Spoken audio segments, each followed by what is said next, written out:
All right. Hello, everybody. Welcome to episode number 185 of Palantir Weekly. This is the first official episode of 2025. We've got a lot to talk about. And thank you all for joining us here today on episode number 185. I'm here with Matt, Amir. Arnie is off for this week. How are you guys doing? Very good for me. Very good. Sorry. I wasn't sure if I was on mute and I was on a different screen. That's my fault. Yeah, I'm doing all right. Just had I've had a cold for like 2 weeks straight, but it's just winter things and kindergarten things. So otherwise, fine. Okay, very cool. How's your first week of 2025 been for both of you? Great. Happy to see some prices kind of pull back a little bit. Love to buy more stocks. So. Yeah, I was about to say I've been looking at different businesses, and I felt like for months now that there aren't really any deals out there, but it's finally starting to come around. So we did great. Been doing a lot of buys lately. All right. Well, we've got a lot of different topics to discuss, different things that have happened in the world of Palantir. I know it's been a little bit quiet since 2024. Obviously, it's the first 10 days of the year. We didn't get any really press releases yet. We don't know when earnings are going to happen, probably mid-February. But what's not quiet is the stock price. And Palantir stock year to date is officially down about 12%. I've been getting messages. I'm sure you guys have been getting messages. I'm sure the entire community has been kind of wondering a little bit, hey, what's going on? We were on a high and now we're down 12%. So a lot of nuance to get into here, but I want to get your guys' raw thoughts. Let's start with Matt. What is your reaction to the stock going down, and what is your reaction to people that are upset that we're down 12%? Well, I'll start with the first question. I welcome it. You know, I personally am somebody that plans on holding the company to about $1 trillion market cap. Basically, back 4 or 5 years ago, when I bought the stock, I said, I think this can get to 150 to 200 billion. And then since then, and seeing how much of an imprint it's left on the government business has had on the government, Department of Defense, warfare, globally, I could easily see this eventually developing into $1 trillion company. So to that respect, I welcome the opportunity to potentially buy back more stock. Am I buying yet? No, I still think it needs to pull back quite a bit more. To the folks that are FOMOing in or have FOMO'd in and are upset about the fact that it's retraced from about $80, $84 down to where it is today over the past 2 weeks or so, I think I would just ask yourself, and not necessarily just for Palantir, but for all companies that you own, why'd you buy into the company? What kind of thought process did you have? Did you have the right plans in place, or did you honestly get emotional and have a fear of missing out? And so you just bought, for the sake of, hey, man, I think it's going to go to the moon. It's already up 200% this year. Let's see if it can go up another 200%. There is some sort of reality to things. Things can get irrational for quite some time, but eventually, in my opinion, things kind of get back to reality in some respects. And so I've seen a lot of people with respect to a lot of different sectors where they've just absolutely ran for no inherent reason. I would say Palantir, it will grow into a valuation of 150 to 200 billion dollars. It's just a matter of when. I just don't think it's the time is right now. But I see a lot of people investing in companies right now that don't warrant the valuations that they're ever going to get. Right? They haven't even gotten to profitability, and they're worth 20-50 billion dollars, and people are still throwing money into them. And I would just caution people in this particular market, just be cautious and take the opportunity now while your portfolios are still up high and a lot of your companies have done extremely well, to figure out what are the companies you want to take in the next several years, especially if you're a trader, even so more so. I'm not really a trader. I consider myself an investor. So I try to buy things for 5 to 10 years sort of time horizons, if not longer. But yeah, if you're somebody that tries to swing trade, take this opportunity to look at and high grade your portfolio, as it wouldn't be surprising if we see a slight retracement in the rest of the market for the first half of 25. Amir, your reaction to this little pullback we're seeing on Palantir? Yeah, it's exactly that. It's a little pullback, and I might not be very popular for saying this, but it's been a long time coming for Palantir. I mean, it has front ran its valuation by a lot actually, and it's simply because the company has been executing. There haven't been any negative catalysts for like 12 months straight. So I understand that there wasn't really anything to send the stock down. And now when the broader markets are going down, it's just natural that it will be punished exponentially more than the market. And I don't think it's anything to be worried about, because the company doesn't have a lot of risk to it. It's always been, at least for like the past 6 months at least, all the risk has been in the stock. And for someone that invests based on fair intrinsic value, I mean, I haven't been able to buy the stock for quite a while now. So I frankly welcome this a lot, and we're getting close to fair intrinsic value now. And what people don't understand is when you see rates, the risk-free rates go up to what is that now, 4.7. I mean, that pushes valuations down a lot, because every equity is always weighed against, okay, what can I get risk-free? So the valuations are getting punished a lot. So it's just natural, and I wouldn't be surprised if it keeps going down, if we see something with starting with a 5, and I frankly welcome that, and that's when I will be interested in purchasing a lot more Palantir. So I'm not worried. I think it's natural. The broader markets are getting hit. It's not specific to Palantir. It's not like, I would be worried if this was due to something fundamental with the business itself, if there was some new risk, if there was somewhere that they're not executing, if we had any news of that nature. But that's just not the case. It's just the broader markets, it front ran a lot. There hadn't been any negative catalyst, so it just kept going. And I think it's quite healthy, actually, that it gets pulled back a bit closer to reality now. A lot of people will argue that, well, Palantir does deserve a premium, and I'm fine with that. But I think not a lot of people actually knew what kind of premium Palantir was trading at the 80s. So overall, I would say I welcome this. I think it's healthy. I'm not worried at all. It's not related to risk to the business. It's just the risk is all in the stock. So yeah, I would agree. I think that, every day so we had a run basically from 20 to 40, 40 to 60, and then 60 to 80. And I was actually talking on the phone with Sachin a couple days ago, and he had this really good point, which I fully agree with. The run from 40 to 60 was the most interesting of the runs that we had last year, because it happened so quick. Like it was really a matter of a couple weeks. 60 to 80 was a little bit of a grind up. NASDAQ inclusion helped. 20 to 40 was spectacular because of S&P inclusion. But then 40 to 60 just happened like that. And so I do think that when we got to 80, there were many people that I saw that were getting a little bit too cocky about the price, a little bit too arrogant, thinking they were the best investors in the world. And all of us kind of knew, like, hey, it's extended. And no matter whatever qualitative justifications we could give to justify a basically $200 billion market cap on less than $3 billion of revenue, and you could comp it to OpenAI, right? You could all do, but on a numbers basis, obviously it was extended. And so I think this pullback, I agree with you, Amir, probably was coming. I think every Palantir bull knew that it was coming, no matter how bullish you are. The good thing is, I think someone said in the chat, at $80, everyone had an opportunity to trim, right? So that just depends on your personal risk tolerance. What money did you want? Did you want to keep the shares, not keep the shares, get out of covered calls, which now people have the opportunity. But nonetheless, I think all of us knew it was the most anticipated pullback ever. And now I think it's going to be curious. Do we get a 5 handle if the macro turns negative, if there's a big SARS miss and the algos sell it off in Q4, or is 60 really where it holds? And we kind of don't see any much more pain from that. So Amir, your thoughts there. Do you think it's justified to like fall all the way back to 40, or do you think it has enough momentum to stay in the 60s to 65s? Well, the question is with the word justified. No, I don't think it deserves to trade in the 40s. I think it's worth more than that.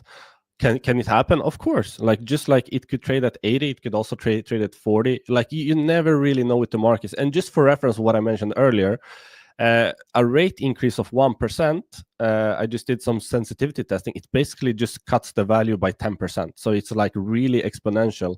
So for people that do actually care about valuation, which I do, it takes a big hit. Now, I don't expect rates to be around 5% for an extended period of time, but in the short term, it does affect like the risk of equities quite a lot. Now, I think the stock deserves to trade somewhere around 55 to 60. Honestly, that's where I would be like really comfortable purchasing the stock again, and I haven't been able to for quite a while, as I mentioned earlier. So I think 55 to 60 is probably where I would like, if I'm basing it on what fair intrinsic value is to me, I would say that that's probably where it deserves to trade right now, and I would be very interested in purchasing at those levels currently. And remember, earnings are in a couple of weeks. Every earnings that we have had, we have learned so much about the business and its trajectory, and it's risen fair intrinsic value by a lot. Every earnings in 2024, I think I made a chart.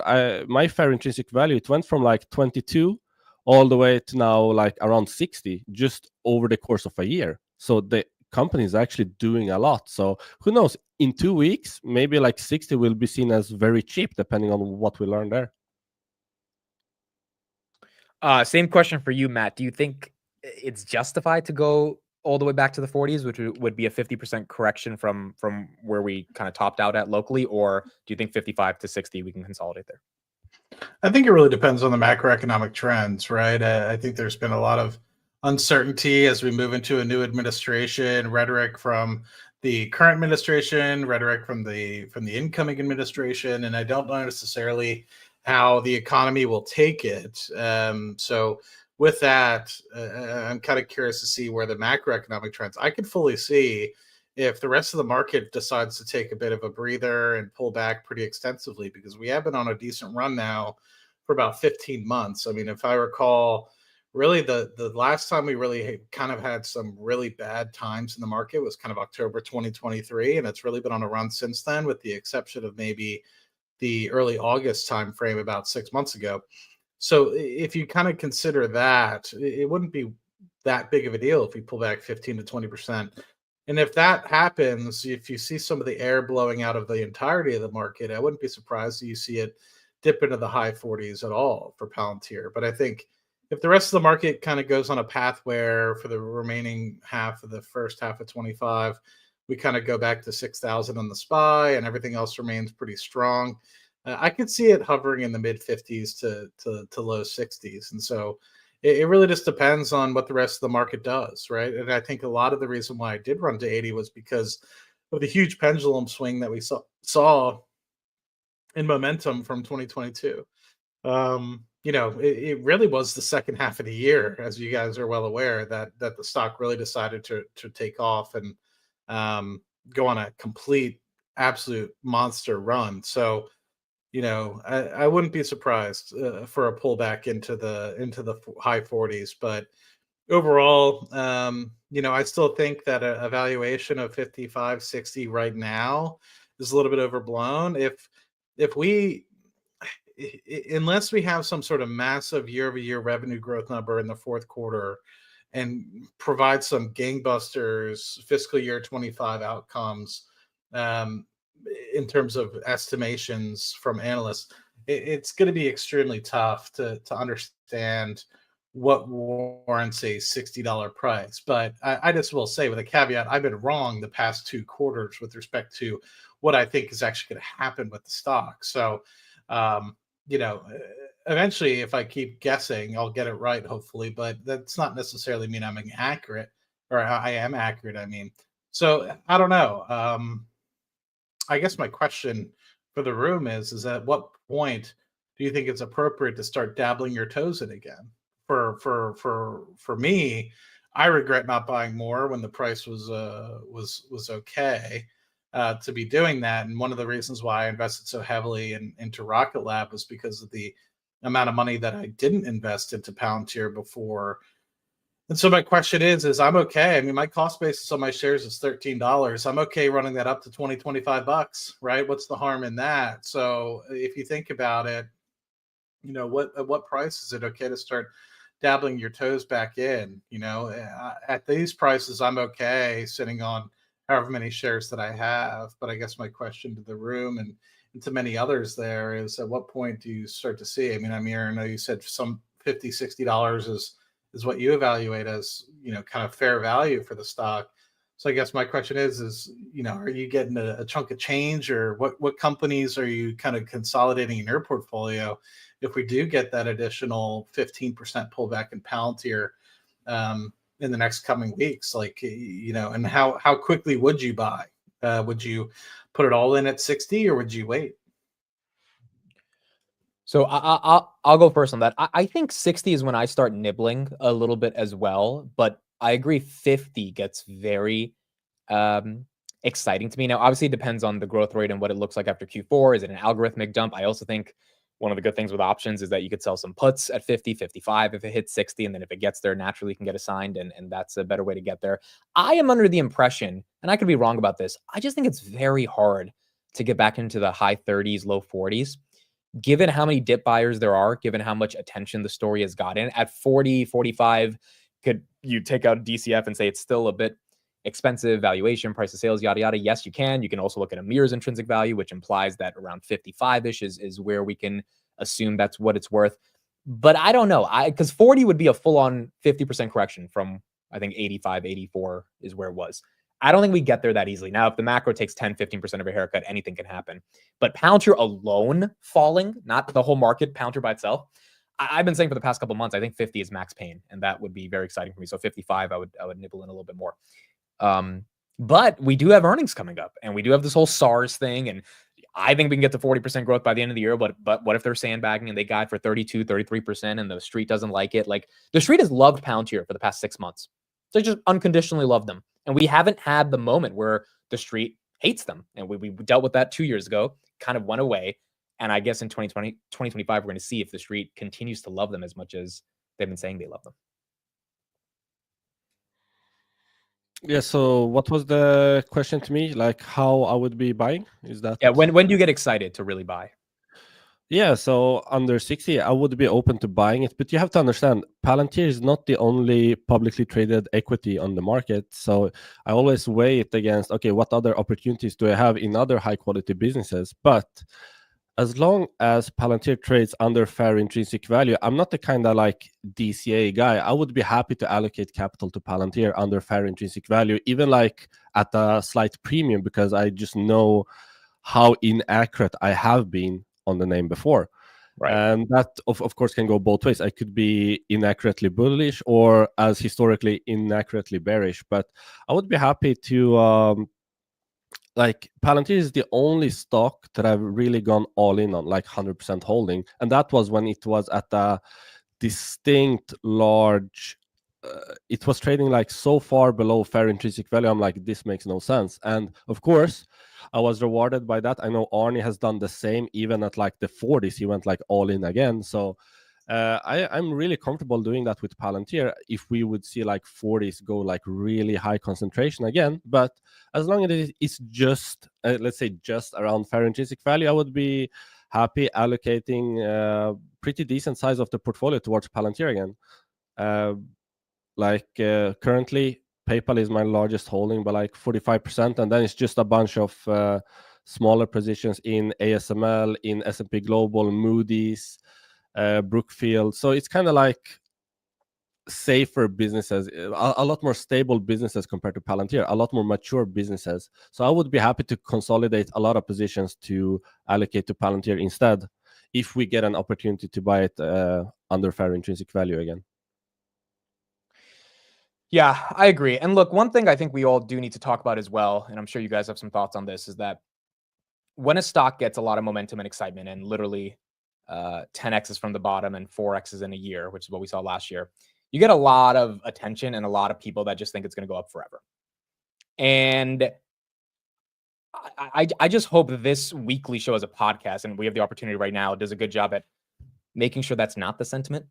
Because that was the sentiment for the past, couple months, and I guess for good reason, given the stock kept going up. But, any sane investor understands that's not the way the stock market works. And so I see people saying, well, this is the bottom, or it's going to be at the 70s or 80s next week, and you're being too bearish, yada, yada. And I'm like, I don't know how many times you've seen a stock trade at almost a $200 billion market cap, or even $150 billion market cap, with less than $3 billion in revenue, growing less than 30% on a trailing 12 months, doing less than $500 million of net income, with a third of that net income being from treasury bonds.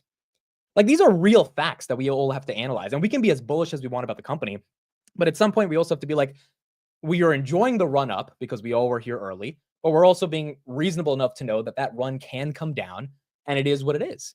And I just think it's very important to address that, because I personally seen a lot of people come into the community that have not really known anything about Palantir, and they just start YOLOing, buying shares on margin, thinking it's going to keep going forever.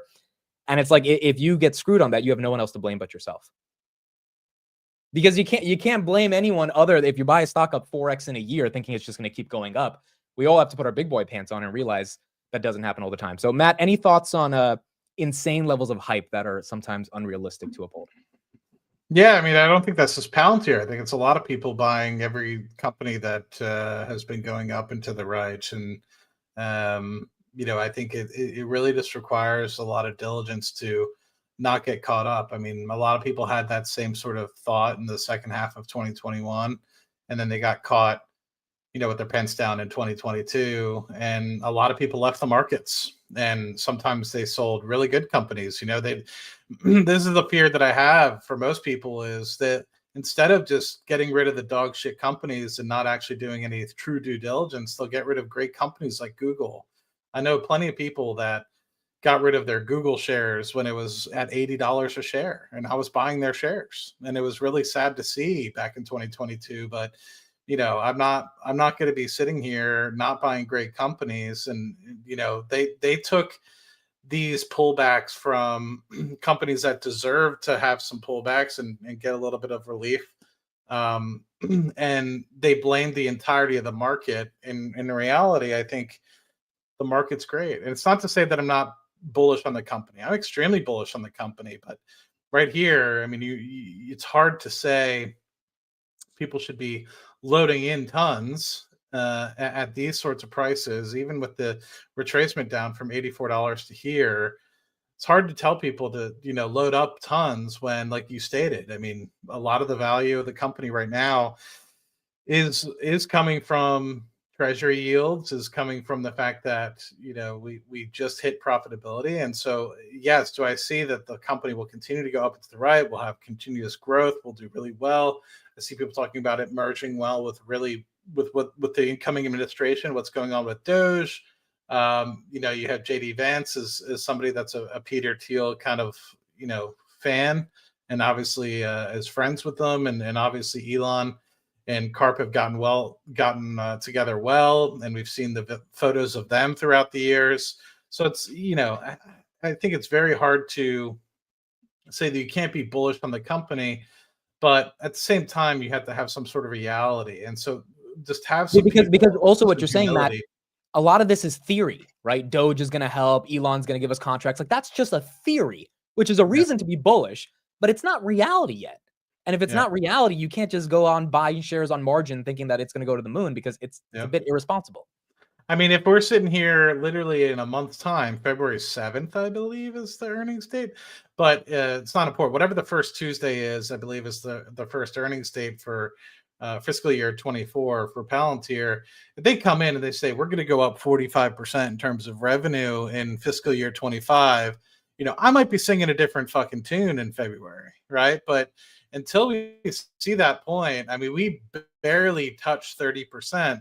And the stock ran from $60 to $80, and that was in the third quarter. So I was expecting, just to justify the $65 price, and even still, I thought that was expensive back when we were having the third quarter earnings call, that we needed to tap 30, if not 31%, to even justify 60. And with that number, we ran an additional 33% in the stock price. So to me, you have to have a little bit of humility. You have to realize a little bit of, do a little bit of due diligence to understand when things are maybe too richly overvalued. Now, it's different for certain companies, right? Is this NVIDIA? Is this an NVIDIA-like stock? Is it once a generation? I think it is, but it hasn't produced to that point yet. We're not seeing revenue growth 100%, 50% year over year. We haven't seen that for 2 to 3 years now out of Palantir. And so if it gets to that point, then I'm saying, all right, $60, $80, whatever you want. But we're not there yet. And so to me, the relief is nice. But I also think that people can use this lesson and hopefully just the slight pullback we've seen over the past few days to relate this to other companies in their portfolio. I'm not saying sell the company here, but I'm just saying if you bought at 84 expecting and blindly coming into the community hoping that's going to go up 400% like you stated, that's on you. Yeah, and the irony here is that the company themselves basically told us, explicitly told us they don't think they're going to be worth even $70 until 2029 based on the SARs. So it's one of those things where it's like, it's funny to me how people are like, well, they should be worth $80 today. It's like, well, the company doesn't even think they're worth $80. They laid out a plan to be worth 70 by 2029, which on a regular CAGR over the next 5 years, if Palantir ended the year at like 29, $30, we would have been very happy if we could, get to a double in that time or get to a little bit more from there. So it is, but Palantir can't control the stock. They can't control the narrative. They can't control the fact that people want to jump in, institutions want to get excited for it. But the hard part of that as investors, especially if we really are long the stock, is that we know like things just can't keep going up. And a lot of times it creates unrealistic expectations. And NVIDIA, before it became NVIDIA in 2021, it went up 4x, had unrealistic expectations, came all the way back down. And then the AI revolution started and it was able to match the growth. But until we match the growth, I agree with you, Matt. It's a lot of hope, and that hope has to see reality. So pertaining to the it will go to the moon forever kind of investors out there, it's been really cool to hate on Palantir lately. And of course, whenever a name is in the hype cycle, you will see a lot of FOMO from new investors, people who may not be as confident in the stock as someone that has studied and researched the company to the extent that we have. And look, we get a lot of flack as a community from the broader investing community as a whole. I'm talking specifically about X. They call us like shameless pumpers. But the reality is that we have been very realistic, like in these calls, that the price has been extended. I mean, we have focused on delivering insights and understanding of the business. We've had multiple streams discussing valuation. And at least for the past 6 to 9 months, I can't even recall a single time where we have claimed that Palantir is like super cheap, a bargain, buy now. Like, no, we have been very realistic. So this like notion of that we are like some Palantir pumpers, which has been going around, like, I don't get it at all. I understand it's cool to hate on a stock that's run up a lot. I think this is interesting, but I'm gonna like give a hot take here. I think there's a lot of jealousy for people that have missed out. I think it's insane when you actually look at some people that have been like, if you go through someone's history, they might have been like, we're talking like the big X accounts in the finance community. They've been like, well, Palantir looks interesting here, blah, blah. And then fast forward a year, they're super haters. And I can only like credit that to like, you missed out. Like, it can only be jealousy to me. Like, why are you so obsessed with Palantir as a stock? It's just one stock. And as I said, the equity markets are really vast. So I understand there's a lot of hate now. And likewise, there's a lot of love from people who are new to the stock. Whenever a stock has this kind of rise, it attracts a lot of attention. A lot of attention attracts a lot of new investors. So, of course, you will have like both sides to the coin. But as a community here, especially during these weeklies and on our own ends, on whether it be Seeking Alpha, YouTube X, I think we've all stayed very grounded and realistic. So I think we should dispel the myth that we're some kind of shameless pumpers, which is the word that's been going around. I don't. Yeah. I mean, to be fair, I don't admit unless you have some serious. I mean, I don't care what people think of me. They can consider me a pumper. They can consider me whatever. I'm getting money regardless. So it doesn't really matter what the people think of me. If they want to follow me, they don't want to follow me. They want to hate me. That's fine. I'll be the villain in whatever story they want to put me in. That's fine. I don't really care. The thing that I hope that people recognize, though, is say you are somebody that bought at $84 and you're sitting here down, what is it, $67 or what have you. Just think introspectively, right? Why did you buy into the company? Are you here for a $1 trillion market cap valuation? Is this something that you even want to be invested in, or did you honestly buy it for hype? And to be fair, if you bought it just for hype, I think it's an opportunity for you to get out. Who knows what's going to happen? Maybe it goes back to $70. I'm seeing people in the chat And it very well could. The macroeconomic environment can turn around next week and things could look bright-eyed and bushy-tailed and the stock could go back up to $80. I don't know, right? But at the end of the day, I think what you need to recognize is for any company that you invest in, you really need to understand why you're getting involved, what your exit strategy is, and understand, is this company aligned with your portfolio or not? You could be sitting here being like, holy shit, I've lost 15, 20%. And if you did, well, it goes back to understanding, and hopefully you got a little bit of an education. And unfortunately, sometimes losing money in the markets is your tuition that you had to pay to get that education in financial university. And it really just depends. I'm not selling. If anything, I'm going to continue to buy because I'm going to be looking at this company for a $1 trillion market cap valuation. As I've gotten more and more into the depths of what I understand about the company, what I think it can do, where I think they're going, I'm convinced that within 10 to 15 years, this company will be worth close to $800 billion, if not going on to a $1 trillion market cap. I think that they can sustain 25 to 30% sort of revenue growth. So I think it's going to go to 40 or 50. No, I think that's too much to ask. But I also think that the buybacks will eventually start to kick in, 5 years, 10 years down the road, and that's going to have a massive impact on the stock as well. And I just don't understand where they'll put all that capital other than into the stock. So to me, that's my thesis. The thought process of what I know with working with the product in oil and gas and seeing how that's bled over into other companies like Ferrari and many other things. I've just recognized that this company is one of a kind that I've dealt with. I've dealt with Databricks, wasn't really impressed. I have yet to deal with Snowflake, but I think other people in my organization have, and they don't have as many kudos as they do as Palantir.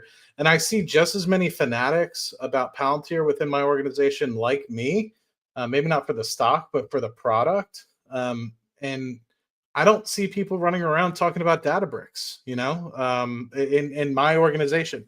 So, it really just depends, man. And I'm not saying anybody's right, wrong, or the other. But this is an opportunity for you with this step back in the price to honestly think what got you involved and why. And, to me, it could be an exit ramp that you can take at $67. Because who knows, it might go to 40.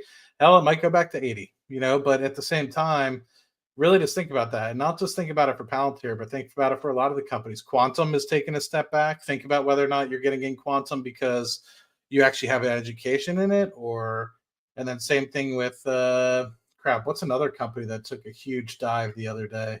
SoundHound. Is it ready for the valuations that it's getting? So I'm not saying it's right, wrong, or indifferent. You might have good details and reasons as to why you bought the company. But, think about if you're buying it for the hopium, or think about it if you bought it because you actually put the right due diligence in and you were right. Having said that, let's go to one of the pieces of news we had this week, which was Morgan Stanley comes out after having a $12 price target in February, a $20 price target in July. They kind of forgot about Palantir, just didn't cover it too much. They came back. One of the head people is now not one of the head people in terms of covering the stock. And they have someone new, $60 underweight. It is not a buy, but they do believe the price target should be at 60. It's a long report, but essentially their argument is that, hey, we think their commercial momentum is strong, but it's not really good enough to justify a $80 valuation. So we think there's about a 25% downside to the stock from where it was trading when they put out the report. But we are getting more constructive on the name itself. Amir, let's start with you. What was your reaction to this price target? Do you think it's a real price target? And how do you think Morgan Stanley's valuing the company? First of all, I'm upset that I didn't get the report. I would love to read it and comment on it. But the most interesting part about all this is what you mentioned. Keith Weiss, which was the former lead from Morgan Stanley, he went the rounds on CNBC. He's been doing a lot of media talking poorly about Palantir. I mean, we're talking, he's been around since like the low single digits. I mean, mid to high single digits rather. He's always been bearish Palantir. And he's always, and you have to imagine, when you're covering a stock from like the 8s and the stock goes to 80, it's a 10x, and you've been bearish on the name, what do you think the clients of Morgan Stanley come to be like, guys, what are you doing? Like, we have missed out on Palantir because of you. What are you guys doing? So I think it makes sense that they essentially replaced Keith Weiss as the lead on Palantir. They're like, no, I mean, we screwed our customers over here, so we have to make changes. And it's not that they make changes because they have been wrong. It's because it's probably tied to sentiment. As we've been talking about on previous Palantir Weeklies, a lot about being a sell-side analyst is about selling ideas and making money for the firm, not making money from the investment or being right on the investment. It's about how much hype can you generate for your clients, basically, and gaining new clients rather than actually making money from investing in the stock. So I think I haven't read the report. I would love to. So I don't know how credible it is. Just based on the price target, I think it's fairly grounded. I think the latest one from Keith Weiss was it 28? I think. Yeah. Last time I checked. So they went from 28 to 60 essentially under a new lead sell side analyst, and I think it sounds grounded. Just reading the headline, they seem to understand it fairly better. And imagine the pressure for Sanjit, or what, I forgot his name, the new lead analyst. Imagine coming in like, okay, we are demoting Keith Weiss. He has messed this up. Here you go. Here's your chance. Of course, he's going to be a lot more diligent in trying to understand Palantir than the previous head analyst. So I think it's a welcome change. I think a lot of Wall Street firms failed to see what Palantir does. I think the coverage is somewhere like 15 to 20 active analysts currently, and I could name that only 3 seem to get it from what I've seen, which is the Knives of Wedbush Securities, Mariana Perez of Bank of America, and the new UBS report. They really did a great job. So we have like 3 out of 20, let's say. So I welcome Wall Street firms revising their views on Palantir. I'm not saying that they have all to be bullish. I just want to see some understanding. If they try to understand the story and not be like so superficial, which they have been historically, that's all I really want to see. And hopefully this means as more people take coverage of Palantir more seriously, we might start to see more analysts on the earnings calls. Like, for example, why would not UBS be invited to ask some hard-hitting questions during the earnings? I don't think, I hope Palantir is not refusing analysts because they just feel that, no, they might ask difficult questions. I think they might refuse them because they simply never care to try to understand Palantir. So I hope that we will get some, even if they are bearish, as long as they exhibit like, no, we actually studied this company. And I hope that is enough to allow more analysts. So I'm excited. I would love to read the report and report back what I find inside of it, but I haven't read it, unfortunately. Matt, your thoughts on MS with a $60 target? I don't think it's awful. I guess I'm curious where some of these folks end up going. You now have a wide range of people that have still super undervalued price targets for Palantir, but now people that have kind of come up to the middle ground. And I would be kind of curious to see where, if in 6 months, if the stock does pull back to the low 50s, if they hang on the $60 price target. But what I will say is it's been nice to see companies truly give it a real valuation for once. I'm not saying that $60 is warranted, but sometimes you see the single-digit price targets and you're like, what the hell are these people smoking, man? Like, I get it. You know, the company isn't making more than $500 million net to $1 billion net in income. But does that really warrant like a $10 billion market cap valuation, $12 billion market? It just doesn't. So I just don't understand where some of these guys get off with some of this shit. So anyway, it's interesting. So I guess it would be more than 10, 12 billion. I guess it'd be closer to 20 to 25 billion with the potential that it has. So I haven't read through it, but if it's anything comparable to what was the one that came out last week, 2 weeks ago? UBS. Yeah, if it's comparable to is it comparable to the one of UBS? Because I'd love to read it as well. I haven't read the entirety of the M&S report, but does it go into the DD with respect to individual clients and stuff of the like, or maybe not to that intensive of detail? it is much more quantitative. Morgan Stanley for a long time has had like a base case of like $12, and they're one of those firms that really hates the multiple. And so that's why my take was that this was super bullish, because Morgan Stanley has not given us this type of a multiple, and it coincides with what you guys are saying about UBS. UBS is saying, hey, you can't buy it here because it's too expensive, but $80 we think it can get to. And they quote like a material multiple compared to other software firms because of how differentiated the moat is. And they're okay with like the multiple given that differentiation. Morgan Stanley has never been on that bandwagon. And this is the first time where they're like, look, we get it. It's expensive, but we are starting to see the story. So it's not as qualitative as UBS in terms of talking to customers, but it does seem like they've at least acknowledged, as you said, Matt, they're giving it more of a real valuation than single digits.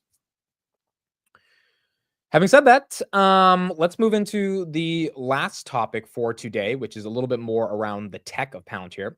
So we got a new video by Shyam Sankar speaking at DevCon. And I thought this was a really good 2-minute clip because everyone's talking about AI agents right now. And Shyam kind of lays out what's Palantir's vision around agents.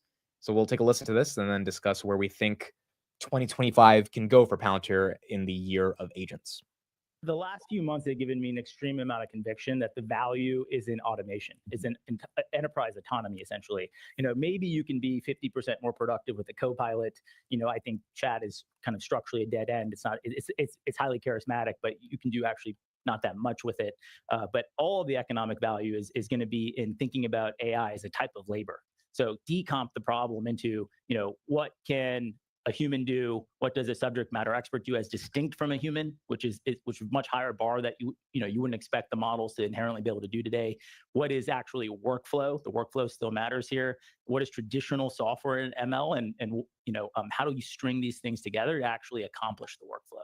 So when you start doing that, you realize like there's a lot of value in kind of almost like promoting your existing users of a workflow to being managers of AI agents and decomping the problem in a way that you can have an agent operate reliably. So you start, all of the day two problems end up being the important ones. What is the telemetry that I'm getting off of the agents as they're working? How do I understand whether they're behaving the ways that I want or not? How do I continue to decomp and refine the problem? Because when you think about automation, if all the value is in automation, what have we been doing for the last 20 years with self-driving cars? We've been handling edge cases. Automation is limited by edge cases. That's really what it is. The happy path is pretty easy. That's what we had in 2005. And so the tool chain that enables you to capture, learn, feedback the edge cases to get there as quickly as possible is the winning tool chain. And I think that's how we really need to think about how we decomp these problems and get after it to incorporate the user feedback that we're all building software for as we promote them to being managers of AI agents. So what was really exciting to me about this is Shyam has talked about in the past of orchestrating agents, and he talked about an example with an insurance company a couple months ago.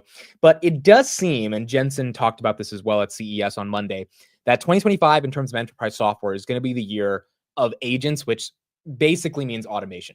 Tasks inside of the enterprise need to be automated, repeatable tasks, remedial tasks that will expand margins because your most productive subject matter experts, as Shyam is talking about, will be able to focus on their subject. And B, the efficiency gains of decreasing costs and actually increasing productivity theoretically should increase top line revenue. And when you think about the TAM for that, every single organization in the world, much less the government, needs to increase efficiency to be able to overall grow. And if you think about enterprise software and its role in that, if enterprise software could be the agentic orchestration of all these workflows actually in real time, enhancing the organization's ability to expand margins and decrease costs, that should be worth a lot of money. And I think JP Morgan put out a study a couple of days ago saying that should be a $4 trillion industry by 2040. So I guess we'll start with Amir here. What is your take on this idea of automation, the idea of agents? And do you think we really need to see Palantir show off case studies of agents in the year of 2025 to prove this AI thesis that they have?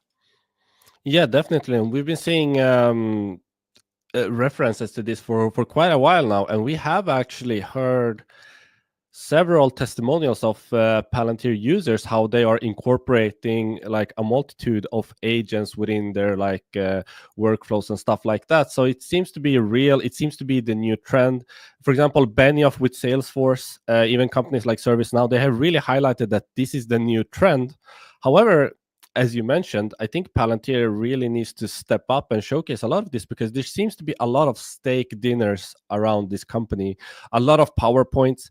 For example, I don't know about Salesforce like as deep as I know Palantir, but I just find it interesting that they are trying to sell these sales agents where they say, well, we can replace your whole sales team with our sales agents. However, in order to sell those, they are hiring salespeople to sell the sales agents, which is like, what are you trying to do here? Like, if you have these sales agents that are going to replace your sales force, why are you hiring salespeople? So it seems to be a lot of the trend is probably definite from what we've been hearing. At least at this point in time, it seems to be the new trend. Most recently, as you mentioned, with Jensen, then moving into AI in hardware as the next highlight, but we're not quite there yet. But as far as agents, I mean, Mark Benioff has been beating the drum. We've seen ServiceNow highlight the same. Palantir has been talking about it for a while.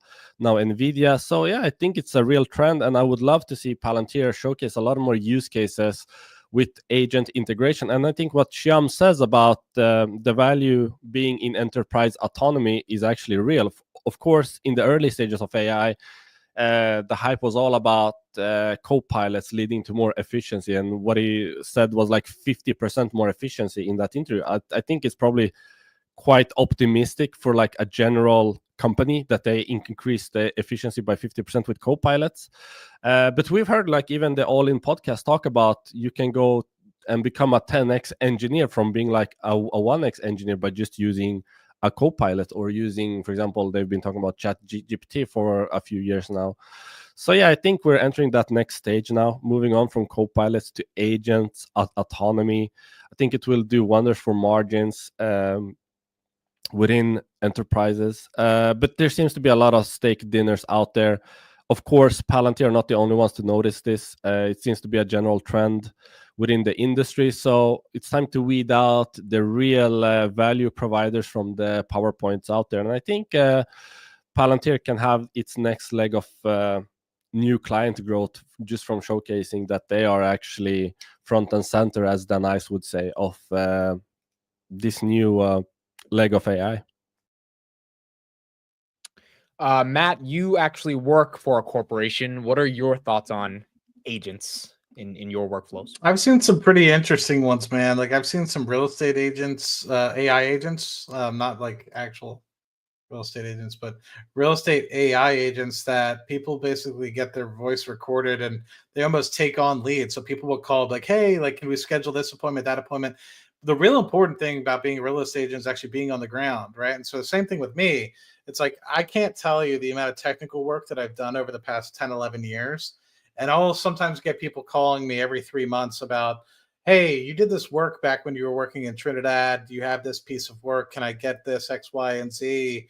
And it's like, or simple like tasks, working with the commercial folks or working with the land or legal folks to be like, I need to know for this particular document, this particular piece of information. And it's just like, okay, so now I have to drop what I'm doing to not only go and get that piece of information, which is easily lookupable if you know exactly where to go, but I have to then retrieve that, answer them, say good morning, good afternoon, happy new year, and then also give them back the data in a formal manner or something of the like. So to have somebody that would, for example, like the real estate agents where you call up, it takes it, that's I guess acting like the kind of sales questions and being like, oh yeah, sure, let's set up a call, this, that, and the other, but it's really an AI chatbot, that just sounds like that individual. If I could have somebody in the same sort of case be able to do that and almost like set it up where it's like answer with Matt or answer with Matt agent AI or whatever, AI agent, and it's able to talk to people, and it then basically gets to the point where no, this question or this task is going to be too difficult for me to accomplish, get real mad on the phone, then we might be able to accomplish a lot of things. I would guarantee 50 to 60% of the messages that I get from people would probably, with an appropriately made AI agent, would be able to be taken care of. A lot of things like, what's the water cut on this oil well, or how much is this well made cumulatively to date, or hey, what's the current production value of this well? How much water is it making? How much gas is it making? What's the temperature? All that stuff. Like, I have so many people that are unfortunately in management, meetings. They don't necessarily have access to Palantir, or I have certain kind of security clearances within the organization, so they can't access the data that I can. So just having that ability to then have like an AI agent take care of that on my behalf would free up a lot of my time to do exactly what I need to do, which is create more technical work. So instead of answering people's technical questions, which obviously if I'm defending something will need to be done, but if something's already published and already approved and decided upon and we're moving on, if that's some sort of like historical context or some previous project that I've worked on and it was done, say 5, 6, 7 years ago, instead of wasting an hour and like recuperating, meeting up with somebody, doing all that, an AI agent would allow me to continue to develop more work. So in that respect, I'd probably get 20, 30% time savings if I had something like that would be able to do it on my behalf. So it's interesting, and the thought process is interesting, and I'm curious to see how that goes going forward, rather than it just being a simple chat GPT prompt box. I think so as well. And I think this year is going to be the year. Palantir is really good at hopping on trends and understanding how to market themselves. Obviously, with AIPCon and pivoting to AIP, they really lead into AI. They have the ontology, which gave AI a lot of purpose. I think this year they're going to really highlight agents as a concept. And I think, in their slides of their presentation every quarter, they do a really good job in the first 5 to 10 slides, just showing like good case studies. I think this is the year where every single quarter agents have to be the case study, because the market has kind of realized that the value isn't, as Sham said, automation, and that he's talking about agents. And you have to have a structured understanding of your data, which is the ontology, to even make agents useful, which Palantir already has. But then taking it a step further beyond chat, as Matt said, it has to be these agentic workflows. And I'm sure there's even levels beyond that, but the whole industry is trying to figure it out. Right. So with Salesforce trying to like agent force, all this stuff, I agree with you, Amir. It feels very steak dinnerish. The fact that they're hiring thousands of people to sell agent force. I actually have a friend at Salesforce who told me that he thinks agent force is like nothing other than smoke and mirrors, and it's just marketing used to get more people into the door. Palantir's got to show it's not smoke and mirrors. They got to show that. Wait, he works at Salesforce and said that? I will read the exact text. I'm not going to say his name, so he can't get in trouble. But that this is interesting. This is what he said. He said to me, he does indeed work at Salesforce. And he says, I'm doing my first Agentforce implementation next week for a client. Actually, they are shilling the F out of Agentforce. It's insane. They're giving the licenses away for free, and the AI certifications are also free. It's unheard of. And to be honest, it's not even that good. Which makes sense, because if you want to get a ton of butts and seats, you got to just give everything away. Right. And then you can focus on selling them. But I wonder who started that and who was heavily criticized, who is now growing their current client base by 30%, according to the UBS report, after giving it away for free. I wonder whose book they stole that from. That was heavily criticized by Wall Street at the time. I wonder who they could be copying in that regard. Yeah, we obviously saw that with Palantir, give it away for free and then provide value. I do agree with Lunar, though, that CRM is still going to sell a ton of it. So then the question is going to be, because customer relationship data is what they have decades of a history on in terms of Salesforce, so they can easily incorporate those agents, but will they work, right? And will they be good? And if the market really is that big and Palantir can do it for a lot of other things besides customer relationship management, how big is that TAM? I think those are questions that we're going to have to get some answers to in 2025. Yeah, I'd love the setup, and maybe it's something actually I can set up within Palantir. I'd have to ask some people. There's certain quiver trends, or basically time series trends that is basically data over time, whether it's pressure, rate, etc. But because they're all disparate sort of things, like I've worked stuff in Trinidad that I keep track of. And it might not be stuff that I need to keep track of anymore, but I still like to look at it every morning to see how they're performing. And, it makes me feel good to know the things that I've worked on before are still performing to the expectations. Because a lot of what I do is economic forecasting on what's this project going to make? What's that project going to make? If we drill this oil well, so I don't want to get too much into the details about it, but I like to keep track of how is it performing against what my technical forecast was, or what my technical assumptions were, or what risks or uncertainties were realized after executing this project. And so to me, I like to keep track of how much this particular facility is making, or this particular well, or this particular asset in general, so I can kind of just keep track of it. And then also with my day-to-day job as well. I mean, I keep track of, I don't want to get too much into it, but I keep track of a lot of different things within our portfolio. That's all I'll say.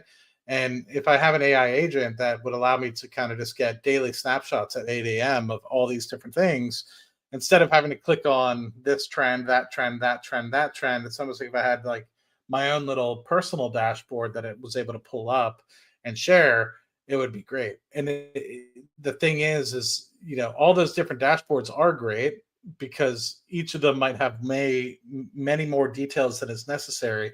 But at the same time, it might only be pertinent to this team that works that asset, or this team that works that asset, versus I just want the little nitty gritty pieces or the top line things for each of those.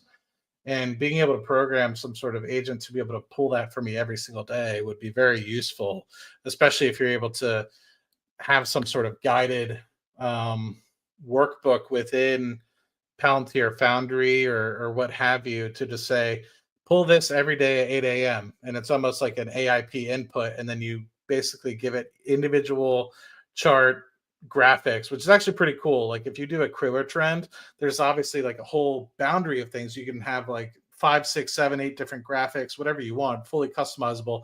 But say you just want to send one chart out of all those 8 charts, it almost has its own like little API that you can copy in. And so it's like, give me this chart, that chart, that chart. And so then you can have 20 different assets or whatever from 20 different sheets, all pulled into one chart. It's almost like you create a master chart of everything.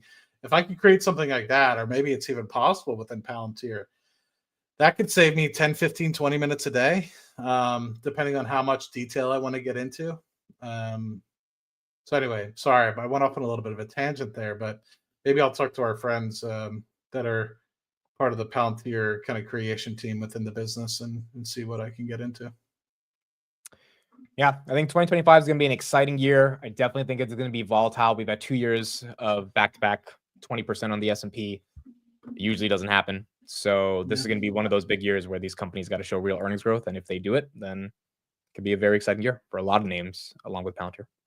I wish I could show you guys, man. I feel like sometimes I feel so arm wavy when I like try to describe what I work on and use Palantir for it. I feel like people are probably sitting in the chat like, does this guy actually like do it? So I'm like speaking in code because I can't exactly talk about what I work on, but at the same time, but I can't actually physically show you. And a lot of people are visual learners, so I feel bad. So I appreciate everybody giving me a little bit of rope when I go on my little soapboxes sometimes. All right, that's it for us. Wait. Before we end it off, we have to ask, because this has been ongoing and I want everyone to shame Amit until this changes. During December, during the Christmas period, I saw a promise from Amit, and I want to follow up on that. When did I promise this? When did I don't know when. What are you talking about? Okay, so there was a thread Amit made on X. Oh. And as always, as on X. I don't remember this. Commonly, people came to criticize him for not having watched The Lord of the Rings. And he finally caved in. He said, okay, fine, I will watch it. So I want to know, Amit, did you watch it? And did you put away your phone? Tell everyone now, have you watched Lord of the Rings yet? Look, I watched it. There was a lord. He had various rings. Okay. Incredible film. I got this ring. I was so inspired. I wanted to wear a ring. And it is. No, dude, I haven't watched it. My attention span is bad. If people follow the channel, they know it's very hard for me to sit past anything for like 30 minutes. Which is ironic. Man. I do a 4-hour stream every day, twice a day. So it's like, it's insane. But I don't know. No, I haven't watched it yet. Eventually I'll watch it. But I still love Palantir, even though I haven't watched it. Everyone comment that it's a shameful display from Amit in the comments about. I got not having some watched Lord of the support. Rings. Davis hasn't watched it either. There we go. We had some support. But it's not Lord of the Rings, dude. It's every movie. Like, you guys name any movie in the chat, I haven't seen it. And it's Goodfellas, all these movies, Godfather. I just haven't seen them.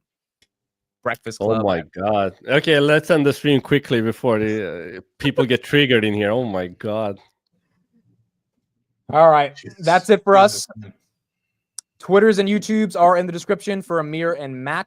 First of all, thank you everybody for following the show for damn near 3 years now. I mean, this is our third year. Crazy.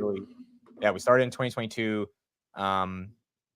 It's been a long journey. It's been fun. We've had multiple hosts in and out, but really, it's been I think the bedrock of the community, and hopefully, we're going to be doing this for the next decade. But every single week, Friday, we give up our lives to do this, and I think we enjoy doing it. So, Where were we last week, or did I miss it? what was last week? There You was have a no date? weekly for like 3 weeks, 2 weeks. No, it was Yeah. only 1 week. What was happening last week? How'd your date go? It Was was it a not a date? date. It was not a date. Saturday, January. You're checking out apartments on Friday at 11 p.m. What was happening on January 4th, bro? What were we doing last week? I don't know. You tell me. I didn't get a notification that it was canceled. I'm sitting there wondering, like, oh my god, did I upset Amit because I missed it? Dude, look, Matt, I was and looking at everyone- Maybe I was on a literally- I date. had my Maybe I- phone like this, and I was literally standing at it at my desk. I was like, he'll message me any minute to get on. Dude, I And I was don't know. literally looking at it till 1 a.m. and I was like, yeah, I feel like here's one the of your insane ex-girlfriends part. that you shoved to the curb. I have too many girlfriends. I probably went on a date. I don't know. I don't remember. I have to wake up 4 a.m. for these, and sometimes Amit just doesn't tell me. No, we're not doing this. Imagine, like, I'm a father. I work 2 jobs, and then I just wait, and I wake up 4 a.m. for him, and he's like, "Oh, by the way, there was nothing," and he just Okay, waits first of till, like, all, last second to it tell was me. one time I forgot to tell you. Second of all, last week I did tell you that we Yes, weren't you going to did do it. last time. Yes. So. Oh, where was mine? But see, Matt, it's different. You're He can you're, never Single win. mom, You're in the United Amit States. can never like, win. you're in the Sorry. United States. It's like I it's know. I'm just, just giving you shit. I'm just giving you shit. No, I think we didn't do it last week because there wasn't that much news because like it was the first week of January. There was nothing really to discuss. So I think we just took off last week. That's all. Yeah, we're Grinder closing in day. on earnings. It's gonna be hectic the next couple of weeks, huh? A lot of It'll be fun. expectations. Yeah, we have to see if this SARS thing becomes real. 2025 guidance we're going to get. Can we get to 35% growth? Can we get to 45? Are we going to stay under 30? Like, because if we're under 30% growth, I mean, who knows what happens, right? But if we're at 40% growth, I mean, it's going to That'd be be a lot. crazy. That'd be fun. It's going to be a ton of stuff to analyze, but we'll be here every Friday doing it for you guys. All right, that's it. Thank you, everybody. We'll see you next week, and we'll keep going from there. Thank you all. Bye, everyone. See you, everyone. Thank you all. Bye bye. See you guys next week. Goodbye. Jesus, chat is